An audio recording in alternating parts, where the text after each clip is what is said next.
The narrative was I kind of had to follow it. GB News is there to provide a voice for those who have been ignored by the establishment media. We think different things, we've got a different style. GB News is here to be optimistic and positive about the future. It's real kind of dynamic and flowing, with the audience very much at the heart of it, like a big family. Here at GB News, we talk about the things that matter to you. Hearing the voices from right across our towns and cities, especially our towns. All sides of the argument represented with a heavy dose of opinion. We're on a mission here to make a difference. And the GB News family really is here for you, and whatever time of day you can watch or listen. Britain's watching. Britain's watching. We're proud to be GB News, The People's Channel. Britain's news channel. Westminster is going around in ever-decreasing circles, followed by the media. Britain is broken. How on earth did we get into this mess? But more importantly, how do we get out of it?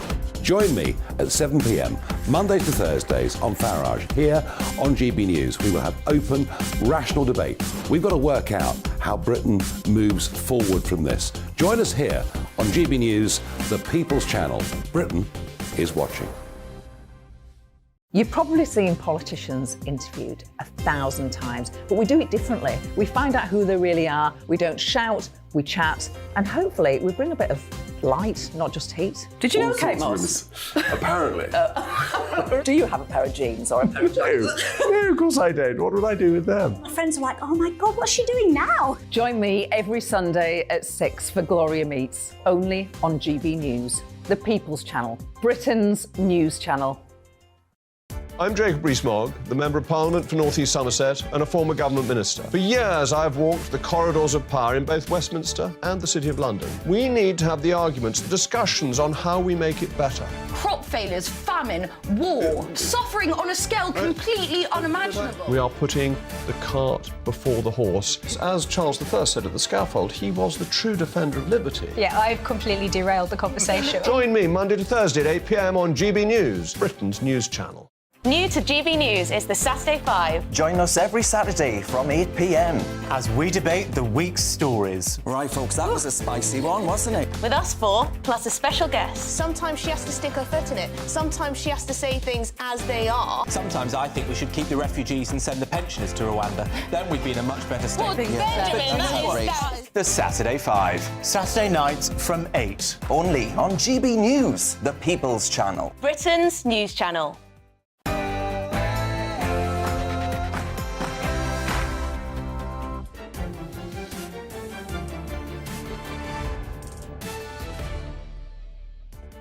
Hello, good evening. It's me, Jacob Rees-Mogg, on State of the Nation tonight.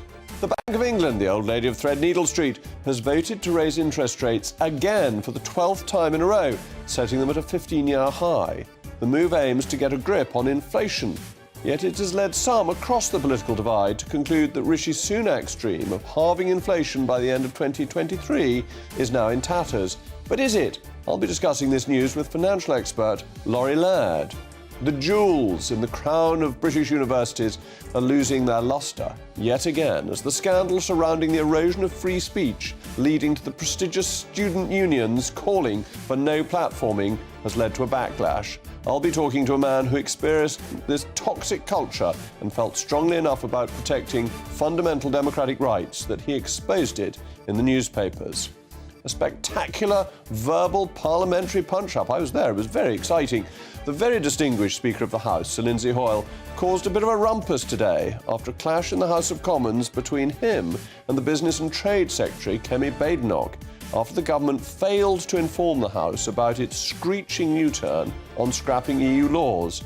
Was the Speaker's outrage justified? And Joe Biden sticks the knife into the United Kingdom yet again. What a surprise. This time claiming his recent trip to Ireland was to make sure the Brits didn't screw around over the Good Friday Agreement. Has the President gone too far this time? Is the so-called special relationship on its last legs? We'll see what my distinguished panel think of that. State of the Nation starts now.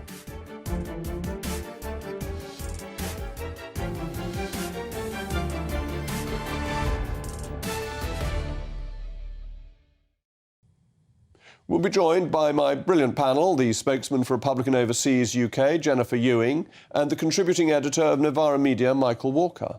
As ever, I want to hear from you. It's a crucial part of the programme. Email me, mailmog@gbnews.uk.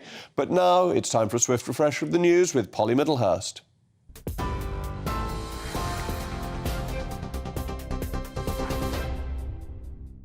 Jacob, thank you. Good evening. The top story tonight, as you've been hearing, the Chancellor says the Bank of England's latest interest rate rise will prove challenging in a further attempt to tackle soaring inflation.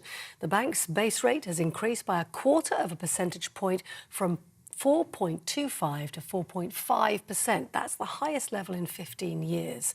Jeremy Hunt says the measures will, though, help families in the long run. Although it's obviously good news the bank is not now predicting a recession this year, it's very challenging for families with mortgages to see interest rates go up. But unless we tackle rising prices, the cost of living crisis will just continue. And that's why it is essential we stick to our plan to halve inflation. And if we do that, we can bring certainty back to family finances. And the Shadow Chancellor, Rachel Reeves, said the rise will be of concern to many British households. Today will be a day of great anxiety for many families and businesses around the country who are facing the 12th increase in interest rates in just a matter of months. That means higher mortgage costs already. People have paid £1 billion more in mortgage repayments compared to where they would have been 6 months ago. Rachel Reeves. Well, in news away from home, the UK has confirmed it is supplying Ukraine with long-range missiles that it requested for its fight against Russia. The Defence Secretary Ben Wallace says the donation of Storm Shadow missiles gives Ukraine the best chance it has to defend itself. The decision follows Kyiv's repeated pleas for more weapons from the West.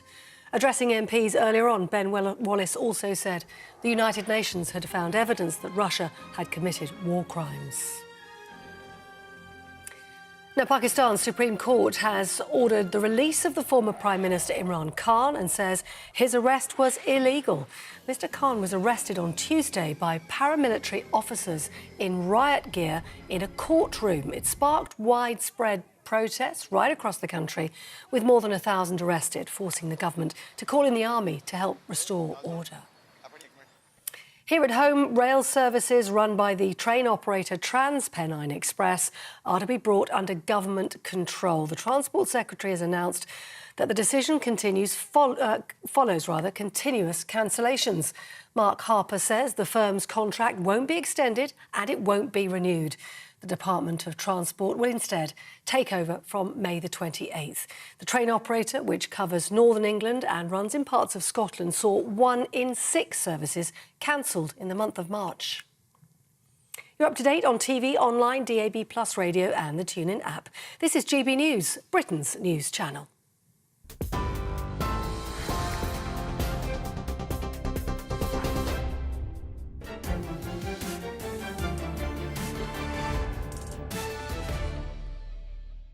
The Bank of England has raised interest rates again to the highest point in 15 years. It's 4.5%, up 25 basis points, 0.25%. It's the 12th rise in a row.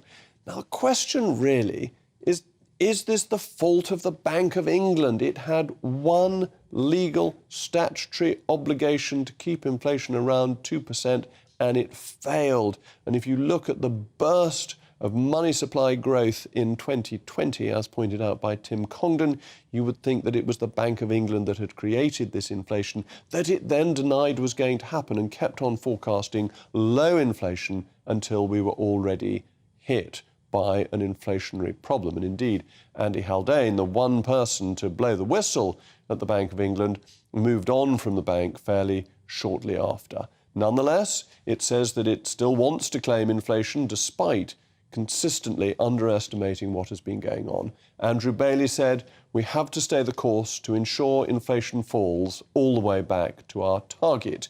Now, this has been responded to by the Chancellor of the Exchequer, who's been very sympathetic to what the bank is trying to do. Although it's obviously good news the bank is not now predicting a recession this year, it's very challenging for families with mortgages to see interest rates go up. But unless we tackle rising prices, the cost of living crisis will just continue. And that's why it is essential we stick to our plan to halve inflation. And if we do that, we can bring certainty back to family finances.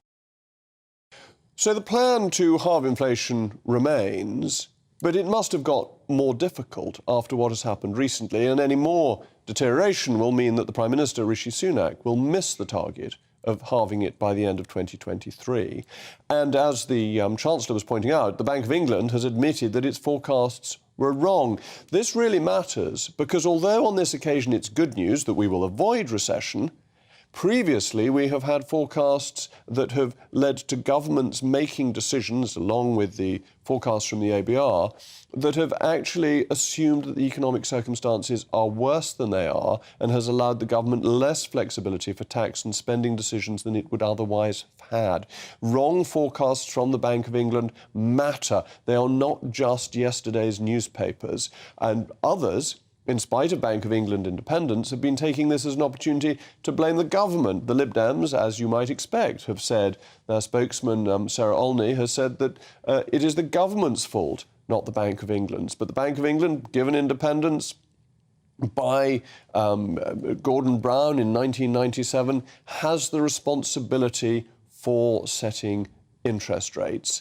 And that is why it ought to be taking the responsibility for having failed to meet the target that is set out in legislation. And we have to see now whether the hike in interest rates will be the last, whether there will be more to come, the effect it has on homeowners who are having to pay higher rates, on businesses that are finding it harder to borrow. Will the economy, in fact, slow because of these higher rates, or will prices simply pass through, which is the optimistic version, that the energy price rise is coming out, that the food price rises affected in themselves by energy will pass through. We're just lagging the rest of the world by a little bit, and therefore this monetary tightening's probably been enough, and it will all be hunky-dory by the end of the year.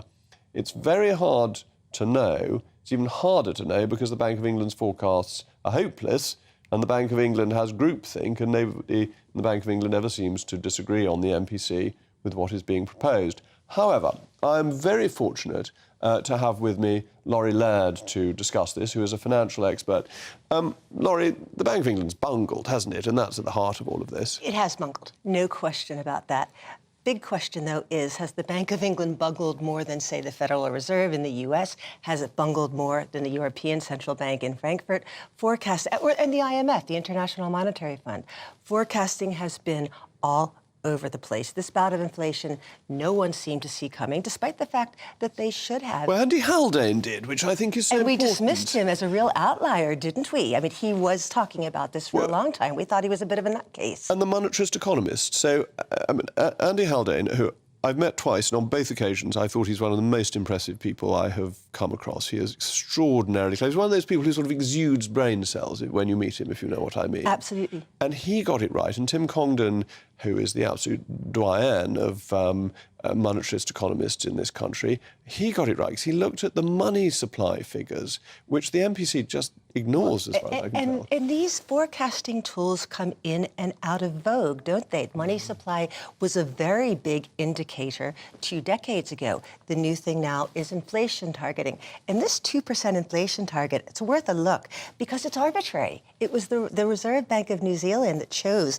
a 2% target a couple of decades ago. We've all fallen in line. And I think if we get inflation tamed anytime soon, that will be the next big discussion. Will we talk about raising that inflation target? And these central banks tend to fall in line. I like what you said about groupthink, though, because we're seeing it at the Federal Reserve. We're seeing it at the European Central Bank. I think the next thing to think about is will rates come down too quickly? The Bank of England today said, we're not quite sure what happens next. We may pause, that was the hint, we may raise, but in the US, we have the Federal Reserve actually talking about reducing rates with inflation there at 6%, 3 times the target rather than 5 times here. This is important. Will rates come down too quickly? I think central bankers are public figures now. Nobody knew who Eddie George was when the Bank of England was made independent in 1997. We know who they are now. Does this mean they respond to political and public pressure? Well, I think everyone responds to political and public pressure, unfortunately, and the idea that there's a group of people who are so isolated and in such an ivory tower that they can act without any influence has always been false. But you made the point about inflationary targeting. It's always seemed to me to be difficult to set a target that you don't know until after you've taken the action, because you're always chasing to catch your tail, aren't you? You don't know whether you've achieved 2% inflation until after you have changed interest rates. And this is the question, the crucial question right now. We've had this rapid rise in interest rates. We've never seen interest rates go up so far, so quickly. How long does that take to feed into price changes? The Bank of England thinks that maybe 30% of what they've done has gone through. But we don't know whether that's the case or not. And again, this is a group of people who didn't see inflation coming. Absolutely. And real interest rates are still extraordinarily strongly negative. And historically, to tame inflation, you've needed positive real interest rates. But if we had that in this country, we'd be bankrupt. So what is this bank supposed to do that still, with inflation at 10%, if you can borrow at 4.5%, you are making 5.5% if you do nothing, theoretically? Look, we are unwinding the biggest financial experiment the world has ever seen. We have had free money for 20 years. I don't think anyone quite knows how this plays out and where it plays out. For example, the bank crisis in the U.S., where we have rising yields on Treasury bonds, which means there are losses on banks' balance sheets. No one saw that coming, despite the fact that we should have.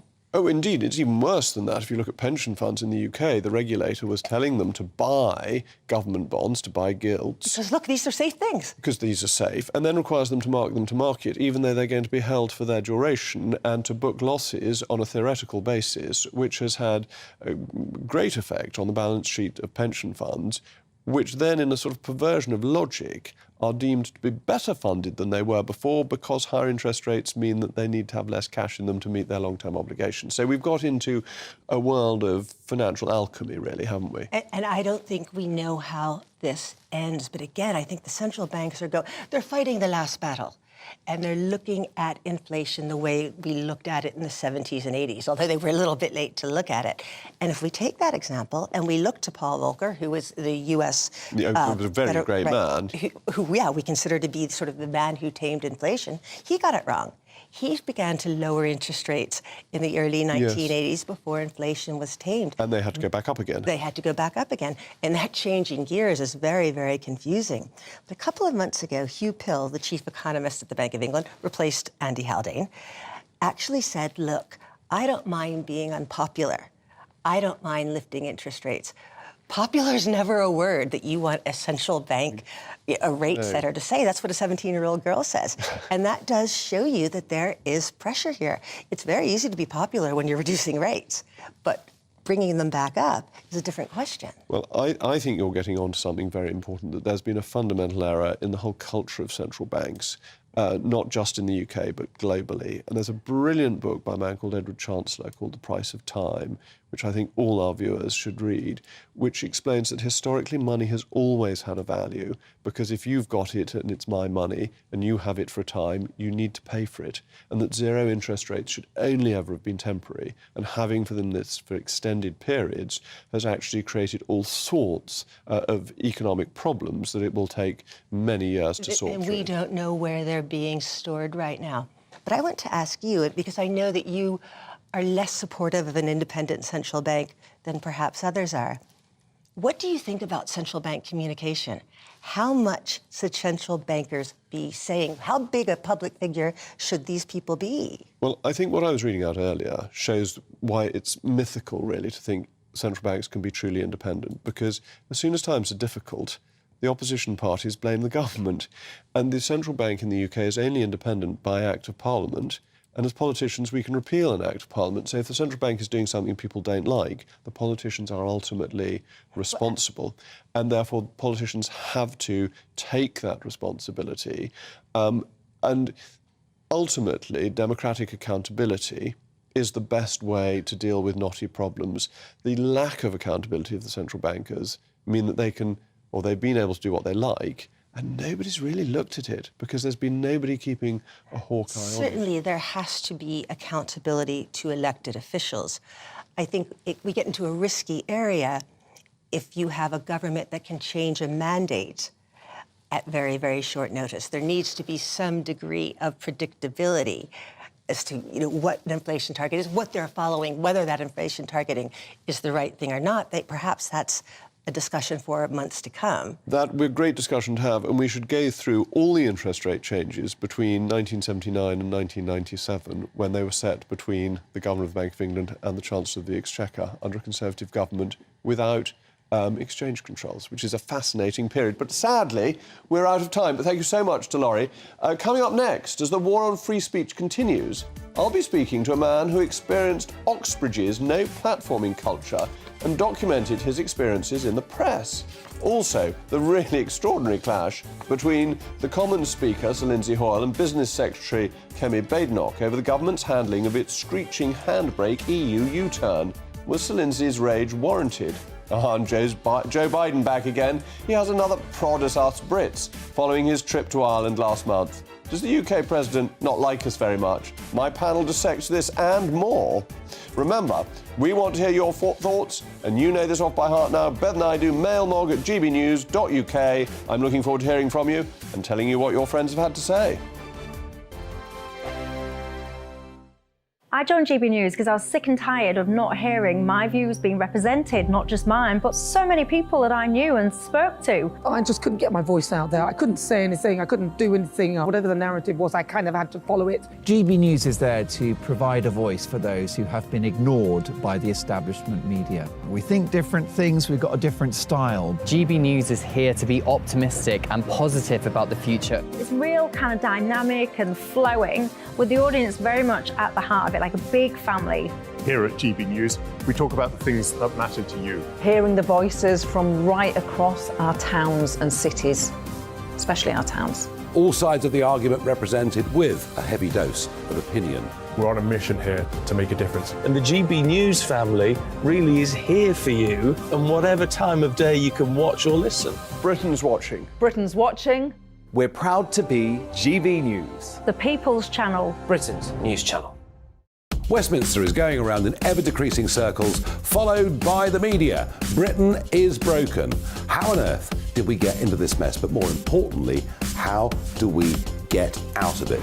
Join me at 7 p.m, Mondays to Thursdays on Farage, here on GB News. We will have open, rational debate. We've got to work out how Britain moves forward from this. Join us here on GB News, the People's Channel. Britain is watching. You've probably seen politicians interviewed 1,000 times, but we do it differently. We find out who they really are, we don't shout, we chat, and hopefully we bring a bit of light, not just heat. Did you know Kate Moss? Apparently.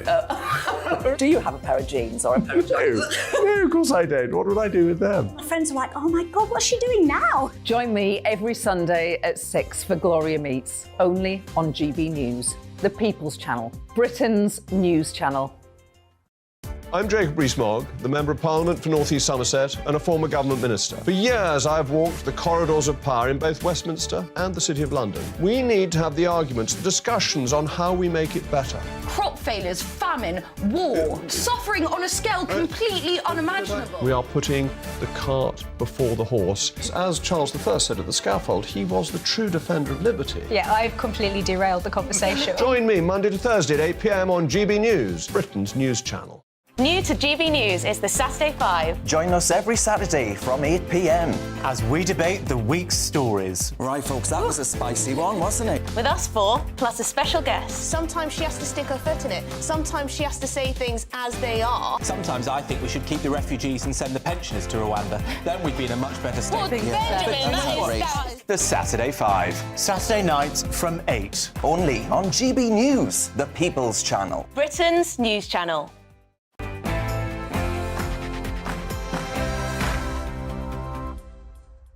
Welcome back. I'm still Jacob Rees-Mogg, and this is State of the Nation. You've been getting in touch with your thoughts. Steve says, problems caused by the people in charge are paid for by the people they're meant to be looking after. That's a very good point. And Carter, Oh, Carter, you've hit the nail on the head. It's a pity the banks are so slow to increase saving rates accordingly. And Jill, has the Bank of England got this right with people struggling? The Oxford Union is about to celebrate its 200th anniversary. I'm biased. I am a former librarian of the Oxford Union, but it is the apex of prestigious debating chambers. It's one of the earliest free speech unions going. One of its first presidents was William Gladstone. It has hosted countless iconic and sometimes controversial speakers. Albert Einstein, Richard Nixon. In my time, Henry Kissinger went to speak. Before my time, Winston Churchill went to speak, to name just a few. Fortunately, the Oxford Union is independent of the university, as the hard-left, taxpayer-funded student union there wants to enforce a cancel culture by discouraging freedom of speech. The student union has apparently voted to sever ties with the Oxford Union, banning it from the Freshers' Fair, the first time such action has been taken. This comes after a number of Oxford University's more snowflake colleges voted to oppose the Oxford Union's speaking invitation this month to Professor Kathleen Stock, simply for her belief that biological sex actually matters, despite the union, the Oxford Union, defending the commitment to free speech and even offering welfare support to those attending. As I said earlier, for the record, I am and was involved with the Oxford Union, so I'm not really pretending to be impartial in defending it, but I think free speech is so important to our constitutional settlement. But I'm delighted now to be joined by a former Cambridge student, an independent commentator, Oliver Riley. Oliver, thank you so much for joining me and for your piece in the Daily Mail today, which I read. You found at Cambridge that because you were identified as a Conservative, I think you were president of CUCA, the Cambridge University Conservative Association, somebody actually came up to your nightclub and hit you. This seems quite serious. Yes, that's right, Mr. Rees-Mogg, and thank you ever so much for having me on, first of all. The environment in these universities, sadly, it's been quite hostile to anyone who goes against the groupthink. And the very sad thing about this, I find, is that it's hostile in a way which is peculiar in that a minority of people hold the view which dominates. Most students are very apathetic. You just spoke about the Oxford Union there. Well, this year in the Oxford University Student Union elections, the turnout was only about 10%, and they claim to represent the whole university with these very strong and censorious views, while at the same time so many are entirely disengaged. And that's a really important point, isn't it? That nobody at Oxford, when I was there, cared much about the student union. As you say, turnouts in elections were low. And it was something you had to belong to whether you liked to or not, and then it claimed to represent you. And the National Union of Students is much the same. It's a minority activity when most students have better things to do. Yes, that's absolutely right. And sadly, it's the case among student unions across the country, especially while I was at Cambridge. The Cambridge University Student Union took stances on certain issues which were often really laughable. And I just thought it was about time, given the recent developments with Kathleen Stock being invited to the Oxford Union, which is, of course, different and independent to the Students' Union, an important distinction there.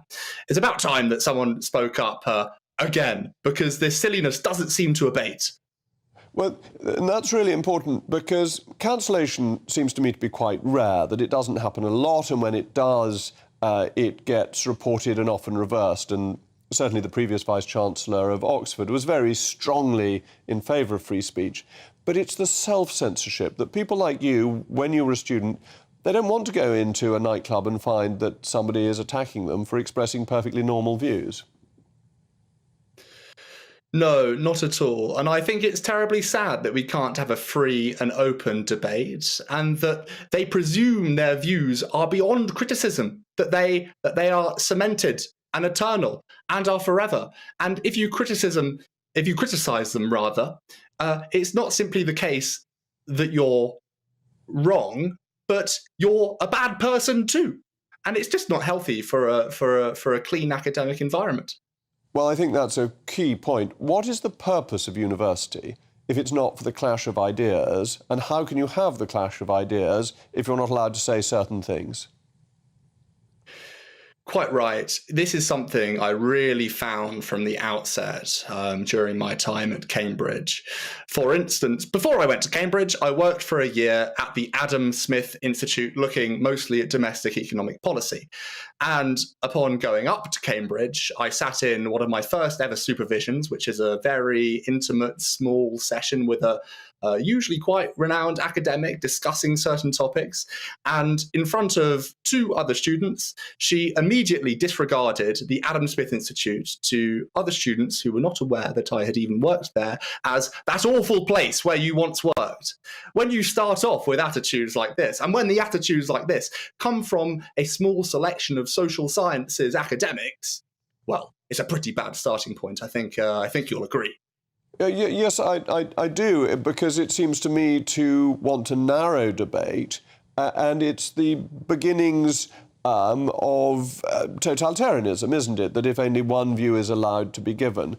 And you made the very interesting point that the people who hold these views think they're eternal. But if we learn anything from history, we should learn that views that one generation takes as absolutely set in stone and absolutely extraordinary for anybody to disagree with, by the next generation become views that are considered eccentric and marginal, and that therefore one ought to have a humility about the permanence of any political or theological view. Quite right. And I think this is one of the best things about the modern Conservative Party, honestly. And you were running QCA. I mean, I go and speak to universities when I can. And I must say, I think the people who have the courage in modern universities to stand up and identify themselves as Conservatives is remarkable. Did you find, as president, that you got lots of people coming to your meetings, that people were willing to stand up and say, I am Spartacus, by way of being a Conservative? Yes, I did. Lots of people came to our meetings, and lots of people really enjoyed the many events we held. But outside of our meetings, it was quite taboo to be known as an active member of the Conservative association, especially in some circles. Usually I kept it under wraps unless it was absolutely necessary. Well, I did that for a while, and then I just thought, oh, whatever, I'll speak up a bit. And that came with a small amount of criticism, shall I say. In fact, I'll be honest, it was a large amount of criticism, but I have to say it was all worth it, because someone's got to speak out. Well, I'm glad you're bold enough to stand out for conservatism, though I must say, having worked at the Adam Smith Institute and been president of the Cambridge University Conservative Association, you may have found it hard to hide your light under a bushel. Oliver, thank you so much for joining me this evening and for standing up for freedom of speech. Coming up next, verbal fisticuffs in the House of Commons between the Speaker and Business and Trade Secretary over the government failing to tell MPs about the U-turn on EU legislation before handing the news to the media. Was the Speaker overreacting, or should the government simply stop bypassing elected representatives? My panel will dissect this, and Joe Biden's most recent slur against our illustrious nation after these messages from our sponsors. People that I knew and spoke to. I just couldn't get my voice out there. I couldn't say anything. I couldn't do anything. Whatever the narrative was, I kind of had to follow it. GB News is there to provide a voice for those who have been ignored by the establishment media. We think different things, we've got a different style. GB News is here to be optimistic and positive about the future. It's real kind of dynamic and flowing, with the audience very much at the heart of it, like a big family. Here at GB News, we talk about the things that matter to you. Hearing the voices from right across our towns and cities, especially our towns. All sides of the argument represented with a heavy dose of opinion. We're on a mission here to make a difference. And the GB News family really is here for you, and whatever time of day you can watch or listen. Britain's watching. Britain's watching. We're proud to be GB News, The People's Channel. Britain's news channel. Westminster is going around in ever-decreasing circles, followed by the media. Britain is broken. How on earth did we get into this mess? But more importantly, how do we get out of it? Join me at 7 p.m, Mondays to Thursdays on Farage, here on GB News. We will have open, rational debate. We've got to work out how Britain moves forward from this. Join us here on GB News, the People's Channel. Britain is watching.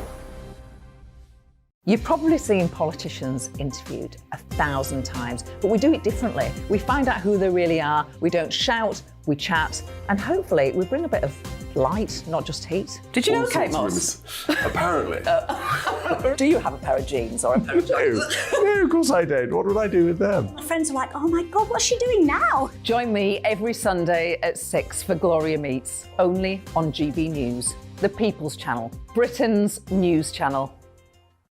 I'm Jacob Rees-Mogg, the Member of Parliament for North East Somerset and a former government minister. For years, I've walked the corridors of power in both Westminster and the City of London. We need to have the arguments, the discussions on how we make it better. Crop failures, famine, war, suffering on a scale completely unimaginable. We are putting the cart before the horse. As Charles I said at the scaffold, he was the true defender of liberty. Yeah, I've completely derailed the conversation. Join me Monday to Thursday at 8 p.m. on GB News, Britain's news channel.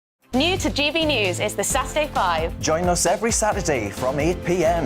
as we debate the week's stories. Right, folks, that was a spicy one, wasn't it? With us four, plus a special guest. Sometimes she has to stick her foot in it. Sometimes she has to say things as they are. Sometimes I think we should keep the refugees and send the pensioners to Rwanda. Then we'd be in a much better state. Well, Benjamin, that is... The Saturday 5. Saturday nights from 8. Only on GB News, the People's Channel. Britain's news channel.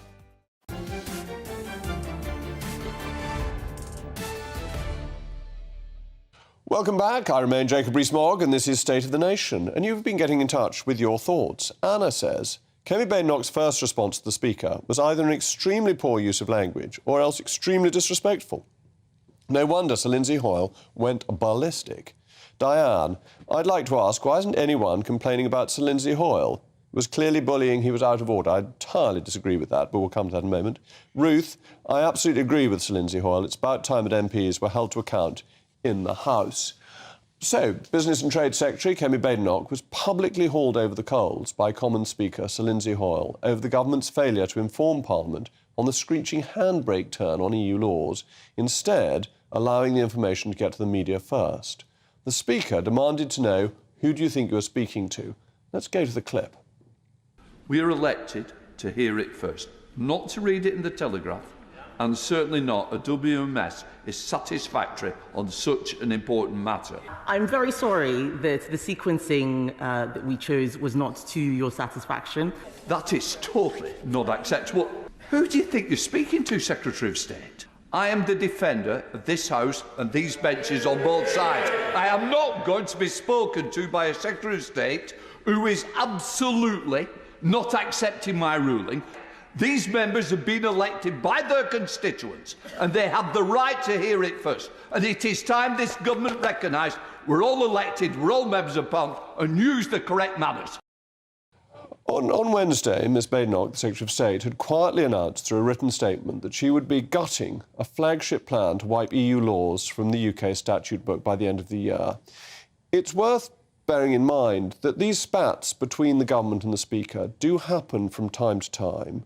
But what went wrong today, to my mind, was the flippancy of Kemi Badenoch's response to the Speaker, not taking it seriously, not realising that being accountable to the voters matters. And that was why I thought the Speaker was absolutely right, on behalf of backbench MPs, to make the point that Parliament matters, the House of Commons matters. But now, joining me to discuss this is my first-class panel, the spokesman for Republicans overseas, Jennifer Ewing, and the contributing editor of Novara Media, Michael Walker. Jennifer, I've got to ask you first. You're Ewing. Are you just related to JR? Yes. Excellent. Good. Actually, yes. Well, a distant relative. Distant relative. JR Ewing. Yeah. But to Mr. Speaker, and obviously in the US House of Representatives, it doesn't work like this. The Speaker is a political figure.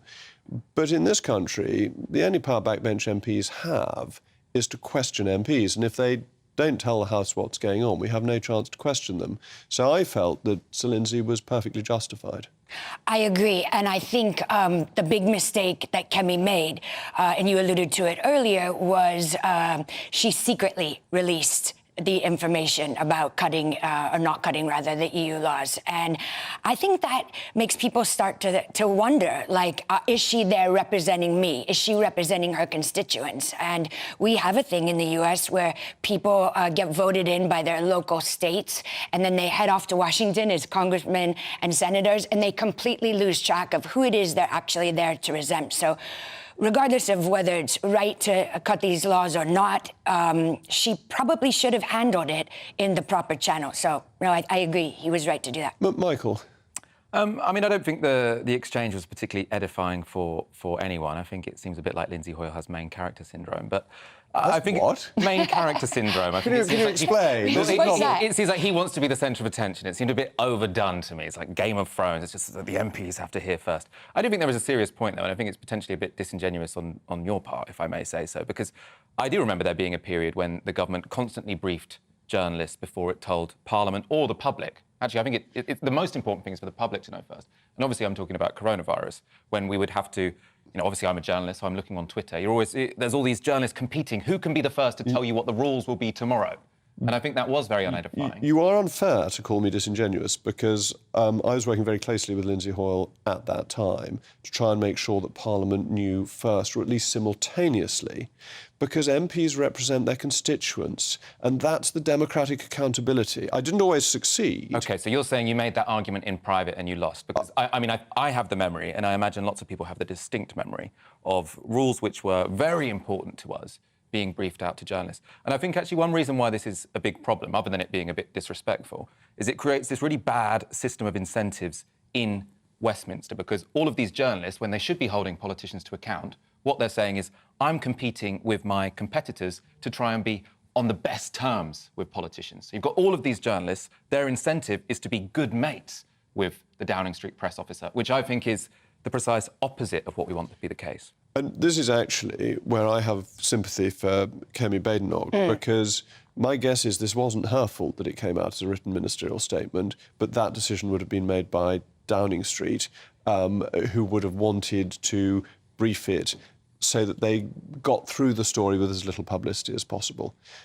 Sometimes it then doesn't work, and they get even more publicity when there's around the House of Commons. So it may not have been Kemi's fault, it may have been Downing Street. OK, fair enough, but is that any better? That's still somebody who's sent by representatives to speak about what they want to and fight for them, and you're listening to the governmental mandarins. You're listening to bureaucrats rather than your own constituents. And Michael's point is a fair one, isn't it? That you then get pet journalists who get fed tidbits, who write it up in a friendly way. Right. And those of us who watch The West Wing saw an awful lot of this happening. Right. Is that a realistic understanding of how it happens in the United States? I think absolutely. I mean, you can hear things, people say, leak this, call this person, let's get it out there. So it absolutely does happen. I don't think it's so much a question of like whether the journalists know first or not. It's just she didn't go about it the right way, which would lead me to think, and somebody who actually in the leadership contest back in September, I wanted her to be the candidate. I really did. I think a lot of people had a lot of hope that she was going to go in there and mix things up and be the rebel and, have straight talk and everything like she certainly did today in the House. But when all of a sudden you are doing something because Downing Street told you to do that, how is that working in the favor of the people that elected you?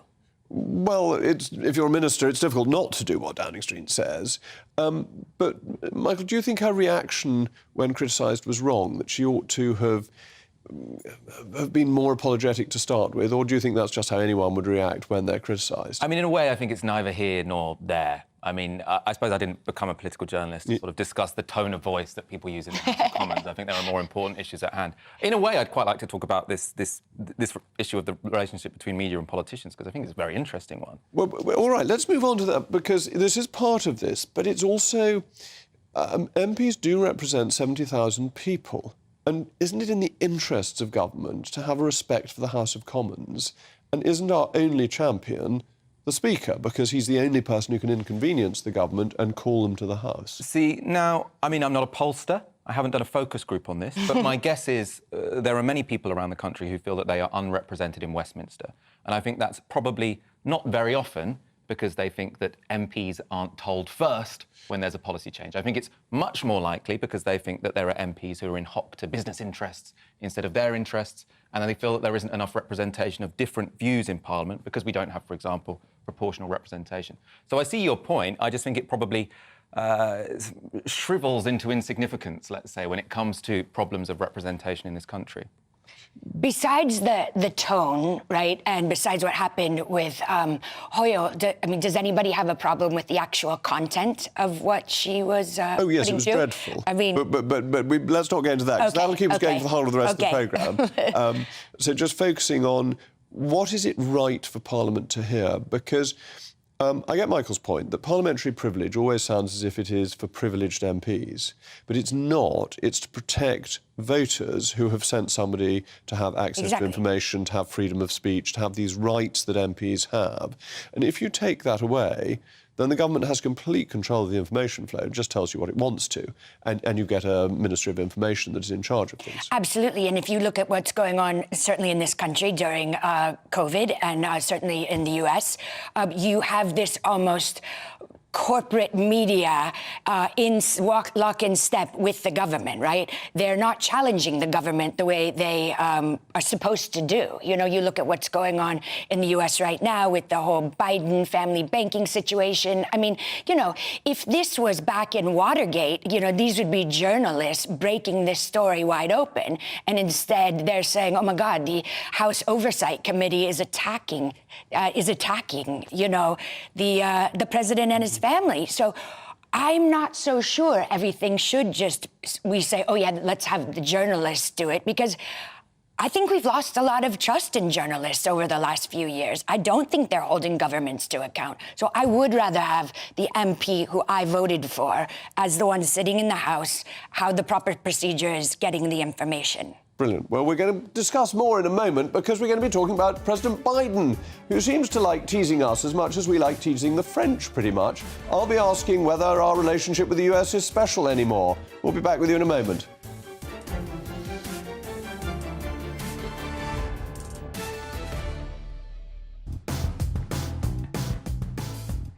On Dan Wootton tonight, as Rishi Sunak U-turns on his Brexit promise to shred EU laws, is a fresh Tory rebellion brewing? And does the PM lack the election-winning firepower of his predecessor, Boris Johnson? Join Dan, Kelvin Mackenzie, Anne Widdecombe and Lady Colin Campbell for an unfiltered breakdown of the day's big headlines. 9 to 11 p.m. on GB News.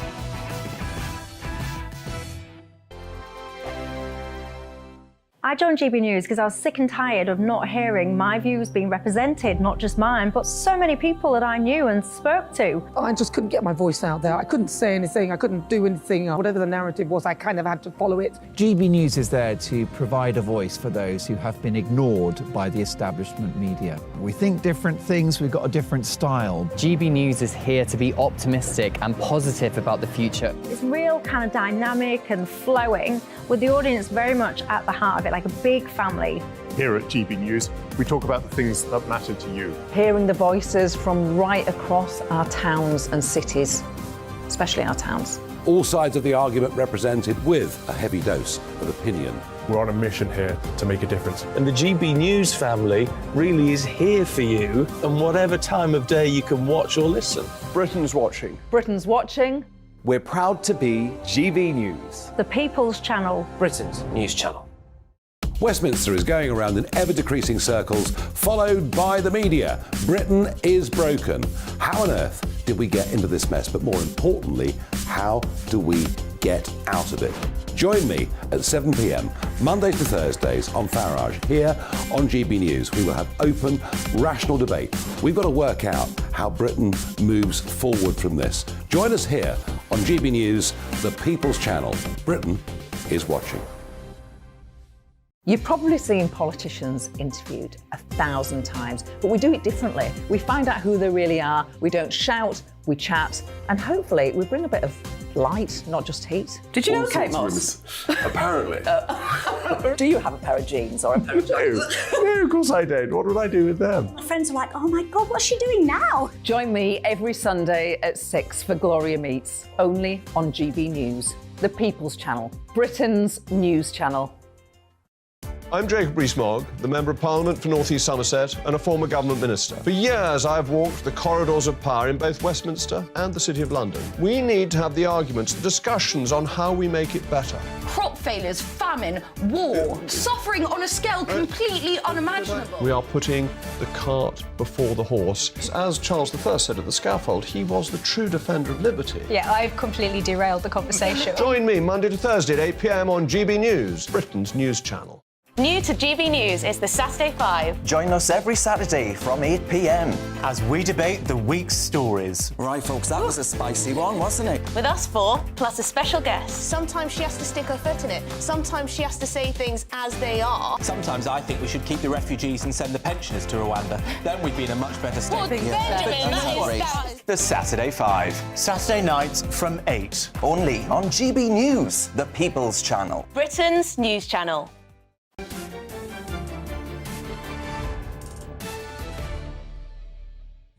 Welcome back. I'm Jacob Rees-Mogg, and this is still State of the Nation.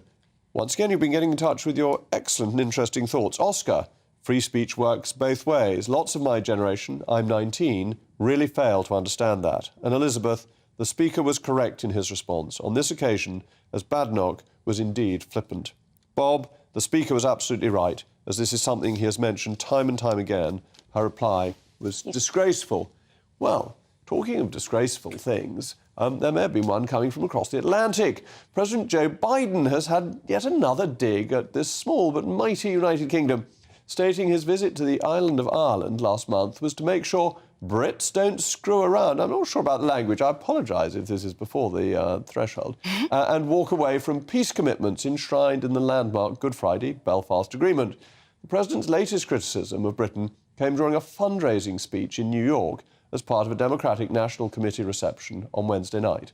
President Biden and other senior Democrats claimed that Brexit was a threat to the peace process in Northern Ireland because it risked a return to a hard border. Unionists, this is in our own country, are concerned that a border in the Irish Sea between Great Britain and Northern Ireland is similarly a threat to the peace process. So what does President Biden's latest dig at the UK say about the famous special relationship? So, Jennifer, is there still a special relationship? Should we care? I hope there is. I mean, I have a passport of both countries, and I think the funny thing with President Biden and his obsession with being this plastic patty is he's a little out of date with regards to what a large voting bloc the Irish Americans are. So I think he's continuing to play up to this when it's probably not as effective as he thinks. But I think the main reason he is, sort of damaging the special relationship that we have is a very simple thing of big state versus small state, right? He is far more comfortable with the globalists in the EU than he is with a Great Britain that has sovereignty and is independent, and he really doesn't want to see it be successful. That's unfortunately what it is. And let's not forget that one of the first things he did was remove the Churchill bust when he got back into the White House. Michael, should we fret about the special relationship? Do we get massively overexcited by it? Well, I imagine, I suppose that you might know better than me, but I imagine we talk about it a lot more than the Americans do. Do they have talk shows, sort of talking points? They do not. The special relationship with Britain still They do not. Strong? I mean, in terms of his specific comments, I mean, I think it's perfectly reasonable, actually, what he said. And I think that's because if you look over the past few years, especially your wing of the Conservative Party, Jacob, it does seem like you have dealt with Northern Ireland in a way which is somewhat careless, let's say. Now, I know what you're saying, but both sides in Northern Ireland do have a genuine concern here. So the Good Friday Agreement was threatened both by having the possibility of a hard border on the island of Ireland and also having a hard border down the Irish Sea. The only people ever threatening a hard border with the EU. We never threatened a hard border. The UK was always clear that would not be a border. I mean, to use a Boris Johnson phrase, that's because you were going to try and have your cake. No. This was a political organisation. This was a political organisation that had a single market. That's their choice. Wanted to control their border, as it were. But that's their choice. Usually. That's their choice. If they wanted to do that, they were free to do it, or they were free to say, peace in Northern Ireland, which is a strong interest of the Republic of Ireland, meant that they shouldn't have a border. But it was a very, very, I think, unreasonable ask, and the reason I say this is because they have the way the single market works now. And I'm quite pleased the whole single market. But that's no longer our business. That's right. We've left the single market. We've left the single market. For the them. issue here is we've left the single market. Good. One can argue that that's a good thing or a bad thing. But one thing that your wing of the Conservative Party has to accept is by doing that, a necessary consequence, an obvious consequence, was that the EU would say, we need to have some kind of barrier between our single market and your country where we know you want to diverge. How they police it is entirely a matter for them. And therefore, if there's a threat to the peace process, it's from the EU and the Republic of Ireland in how it would have maintained any border controls, not for us. Is it reasonable for them to check goods coming from the United Kingdom? Of course it is. But is it still a political decision for them that could have consequences for peace? Yes, and it's a decision for them, not us. Yeah, but the whole point is you're putting them in an impossible situation. You know, so it's a bit. But you think that's okay for? I mean, I understand this is going back and forth, but so it's okay for Joe Biden to not only just go to Ireland and complain about all this, but also in a Democratic fundraiser last night in New York, continue to bash Britain. I mean, he's been unfriendly to Britain since 1994 when he was a group of Democratic senators that lobbied to get Jerry Adams a visa. He's had some very unfortunate photo opportunities with the Reed O'Hare, Jerry Adams again, and he's following on from his puppet master, President Obama, in saying, get in the back of the queue, Great Britain, if you try to leave the EU. And this is all to do with the Irish-American vote, which you think, which is really interesting, is not as strong as it used to be, and therefore he's a little bit out of date. I think so. You know, again, these a lot of people on the left are obsessed with identity politics, whether it's sexual orientation or religion or race or, Irish or where you came from. One of the most interesting things that stuns people is how many Mexican and South American immigrants vote Republican, voted for DeSantis, vote for Trump, because they worked hard, they played by the rules to come across the border, so the identity goes. And a very, very Irish-American president, JFK, was enormously pro-British. He was a great Anglophile and had the British ambassador in and out of the White House every 5 minutes. Absolutely. Again, it goes back, I believe it really does go back to big state versus small state. It's a fundamental issue, and the Democrats, definitely Biden and Obama and the entire, administrative state in the U.S., they want a bigger state. So they look at someone like Great Britain, and who democratically, decided to leave the EU, and that is, unacceptable to them. Yes. Michael, you can have a last word before we go. I would just say, I think your argument here is a bit like if I were to go push the fire alarm, we have to go off air. And I said, well, you didn't have to go off air. It was your decision we didn't to go off when air. we were at Buckingham Palace last week. We did our best to avoid going off I'll go air. press So it if you during the press the break. fire alarm, I'll ignore you. Sorry about that. I don't mean that in an unpleasant way. Thank you to my brilliant panel, to Jennifer Ewing and Michael Walker. That's all from us. Up next, it's the great Dan Wootton. Dan, what's on your menu this evening? Jacob, good evening. Well, we're following up lots of the discussions that you have had today about the rebellions against Rishi Sunak. And, of course, there are multiple rebellions now. Also, we're going to meet Samuel Kasamu. Now, this is the front-runner to be the Tory nominee to take on Sadiq Khan in London. That will be interesting to hear from him. He's had some high-profile endorsements from the likes of Grant Shapps and Priti Patel. Not sure if you've revealed your hand yet, Jacob. No, I haven't, no. We'll have to wait and see what other candidates come forward. But that's all from me. It's going to be the weather. Watch out for what's happening at Lord's, because tomorrow it's the Eton-Harrow match, which the stuffed shirts at the MCC weren't able to get rid of. So Floriati toner, and let's hope the sun is shining at Lord's as we go over to the weather. State of the Nation's back next week, Monday, 8 o'clock. Hello and welcome to the GB News forecast from me, Aidan McGivern at the Met Office. Showers easing overnight, drier for most, but some low cloud will make an appearance from the east. However, for the next few hours, still some showers about, and there have been some lively downpours throughout Thursday because of an area of low pressure. Higher pressure is now arriving from the northwest. That's going to bring a settled interlude through Friday and into the start of the weekend. Not entirely clear, though. Once the showers have eased overnight, we're going to see low cloud creep in from the North Sea, and that's going to bring some drizzle to North Sea coasts and eastern hills. A lot of mist and murk out there. In the west, that's where we'll keep some clearer skies and also a few mist patches for Northern Ireland, with temperatures dipping into the mid-single figures. But actually plenty of sunshine for Western Scotland, Northern Ireland, Western England and Wales.